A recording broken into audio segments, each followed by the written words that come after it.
नमस्कार दोस्तों। आज मेरे मन में आया कि मैं कुछ खेसारी लाल यादव के लिए बोलूं। हम बहुत अच्छे दोस्त नहीं हैं, हमारी मुलाकात भी बहुत कम होती है, लेकिन हां, जब भी मुलाकात होती है वो शख्स पैर छूता है और मैं गले लगाता हूं। सम्मान हमारे दिनेश लाल यादव निरहुआ सब सम्मान करते होंगे, लेकिन सम्मान में जो सबसे बड़ा कष्ट है, किसी का भी हाथ जोड़ लेना, प्रणाम कर लेना, निरहुआ जी हुए, खेसारी जी हुए, ऐसे तो अब सम्मान भी जब अगला आदमी सम्मान देगा, जो जैसा सम्मान देता है वैसा सम्मान पाता है। अभी तो चिंटू है, गोलू है, ये बच्चे कहीं भी मिलते हैं किसी के सामने भी पैर छू लेते हैं, मेरा गले लगा लेते हैं, लेकिन अब जरूरी थोड़ी सबका पैर छुए हो, ये अलग मुद्दा हो गया। लेकिन अब मैं बात यहां से खेसारी का कर रहा हूं, तो खेसारी जब भी मुझे मिले हैं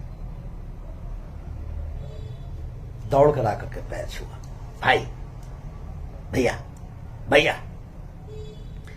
मुझे याद है उस शख्स के बारे में, मैंने एक बार एक गाना देखा टीवी पर, मैंने दिनेश जी को दिखाया, हमने कहा दिनेश भैया ये कौन सिंगर है, बड़ा गजब नाच रहा है। तो दिनेश जी ने कहा कि बिहार का कोई सिंगर है भैया, इसका नंबर निकालिए। तो अपनी किसी फिल्म में, हम लोग औलाद फिल्म या कुछ हो प्लान कर रहे थे, तो उसमें इस लड़के से ना हम लोग एक गेस्ट अपीयरेंस सॉन्ग करवाएं।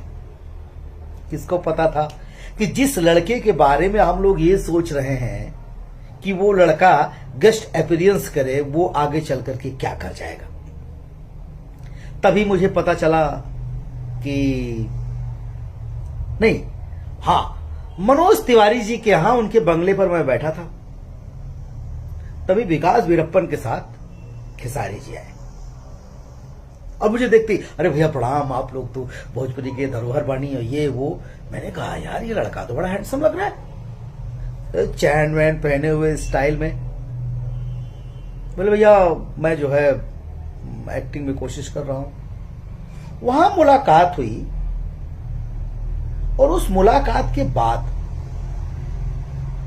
आलोक जी ने साइन किया और आलोक जी ने उन्हें अपनी फिल्म साजन चले ससुराल, साजन चले ससुराल का जब मैंने पोस्टर देखा और ट्रेलर देखा, तो मैंने रवि दुबे, जो दीपू एक सिंगर है, वो मेरा छोटा भाई है, वो खेसारी जी के अच्छे दोस्त है, मैंने उनसे नंबर मांगा। मैंने कहा कि मुझे खेसारी का नंबर दीजिए, मुझे बात करना है।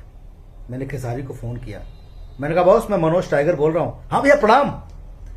मैंने कहा यार बड़ा बेहतर फ्यूचर है आपका, कमाल का जो है आप परफॉर्मेंस दिए और बहुत गजब फ्यूचर है। पता है ऐसा कॉन्फिडेंस के साथ शायद ही कोई जवाब दे पाए। बंदे ने मुझे क्या जवाब दिया फोन पे, बस ऐसे आशीर्वाद बनाए रही, एक दिन अमिताभ बच्चन बन के दिखा दे। देखिए अमिताभ बच्चन जो भी है वो अलग बात है, पर कॉन्फिडेंस देखिए, हिम्मत देखिए। मैंने कहा बाप रे बाप, वो तो मेरे मन में आया कहीं लड़का ओवर कॉन्फिडेंट तो नहीं है। लेकिन खेसारी लाल यादव कहते हैं कि मेरी आवाज अच्छी नहीं है, मैं सिंगर हूं, मेरी बॉडी नहीं थी, मैंने बॉडी बनाई।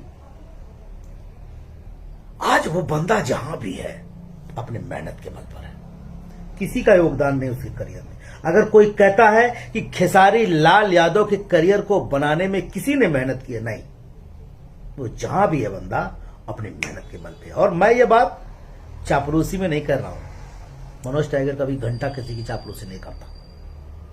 खेसारी लाल यादव से आप लोग पूछ लीजिएगा, मैं खेसारी लाल यादव को भी फोन भी नहीं करता हूं। प्रोड्यूसर आया, साइन किया, अच्छा रोल हुआ तो किया, नहीं तो नहीं किया। लेकिन यह मैं छाती ठोक कर कहता हूं कि वो कर्म योद्धा है, जहां वह अपने बल पे है। मैं एक वाकया बता रहा हूं, मैं अभी बाप जी फिल्म कर रहा था,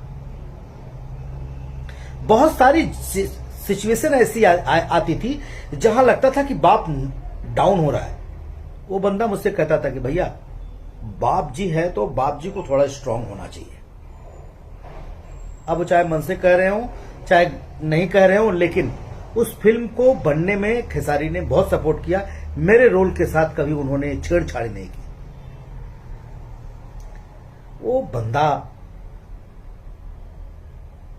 इतना, मैं एक सबसे खास बात है उस बंदे के अंदर कि बर्दाश्त करने की क्षमता की पराकाष्ठा है। या कई सिचुएशन ऐसी आई हैं जहां लोगों ने बदतमीजी करने की कोशिश की। एक सेट पर हम थे जहां पर कुछ लोगों ने बदतमीजी की, लेकिन इतना पेशेंस, इतना धैर्य दिया। मैंने पूछा था एक बार कि यार बिग बॉस में गए तुम वहां जो बोलते रहे, बोला भैया वहां पे वो लोग चाहते थे कि मैं बदतमीज बनूं, मुझे बदतमीजी तो मेरे ब्लड में ही नहीं है, मैं बदतमीज कैसे बन सकता हूं। एक बार मैंने खेसारी लाल यादव से कहा कि भैया ये गाने वाने ब्रो जो गाते हो सब लोग, इस पर थोड़ा सुधार करिए। हाँ भैया किया जाएगा, अच्छा गाना कहा जाए। सही बात आप कह रहे हैं, नहीं एकदम सही कह रहे हैं। हम लोग बातों को सुनना और उस पर अमल करना, कम से कम सुनता तो है। मैं कभी कोई बात चिंटू को गुस्से में बोलता हूं, निरहुआ जी को गुस्से में बोलता हूं, गोलू को गुस्से में बोलता हूं। ये हमारे स्टार ऐसे हैं। मेरा छोटा भाई निरहुआ, मैं तो मेरे छोटा भाई है, गोलू मेरा बच्चा है, चिंटू बच्चा है। पर ना इन लोगों के अंदर वो पेशेंस है। ये लोग ना किसी चीज को सार्थकता सुनते हैं। उनको पता है कि ये मनोज टाइगर जो है दिल से कुछ नहीं बोलता। बुरा लगा बोला। मैं खेसारी के लिए भी मैं उनकी कई बातों पर उनका विरोध भी किया हूं, उनके मुंह पे बोला हूं, लेकिन जो बोल रहा होता मुंह पे बोलता हूं। लेकिन मैं एक बात कहता हूं, उस बंदे ने अपनी एक जगह बनाई। मैं भी उस बंदे का, जिसे उन्होंने कहा कि मेरी आवाज अच्छी नहीं। अरे यार किसने कहा आवाज अच्छी नहीं? मुझे पता नहीं क्यों अच्छा लगता है गाना। मुझे तो अच्छा लगता है, और जब मुझे अच्छा लगता है दर्शकों को अच्छा लगता होगा, इसीलिए लोग प्यार करते हैं। तो खेसारी बाबू कर्म करो, मेहनत करो, बिला वजह फालतू चीजों में पड़ने की जरूरत नहीं है। दर्शकों का प्यार, दर्शकों का मोहब्बत आपके साथ है, अच्छे से करो। और हां, आपने कहा ना भोजपुरी ने आपको बहुत कुछ दिया, और आपने कहा मदन राय, गोपाल राय, विष्णु ओझा, शारदा सिन्हा दीदी, अपने भरत शर्मा जी, भिखारी ठाकुर, महेंद्र मिसिर, कल्पना जी, मनोज तिवारी भैया। मुझे बहुत अच्छा लगा आपने मनोज तिवारी जी का नाम लिया। मैंने तो भोजपुरी का गाना, मैं तो भोजपुरिया हूं नहीं, मैंने शुरू किया मनोज तिवारी के गानों से सुनना।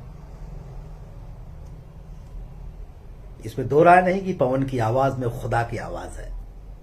मैं बहुत बड़ा फैन हूं आवाज का। खैर उसमें नहीं जाना है।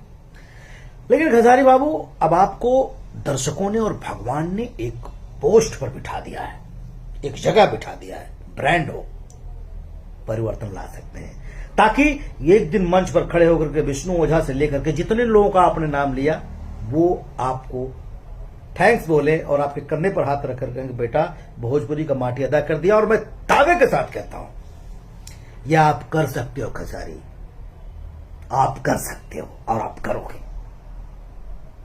दर्शकों का प्यार आपके साथ है। कहना तो बहुत कुछ है, दूसरे वीडियो में कहा जाएगा।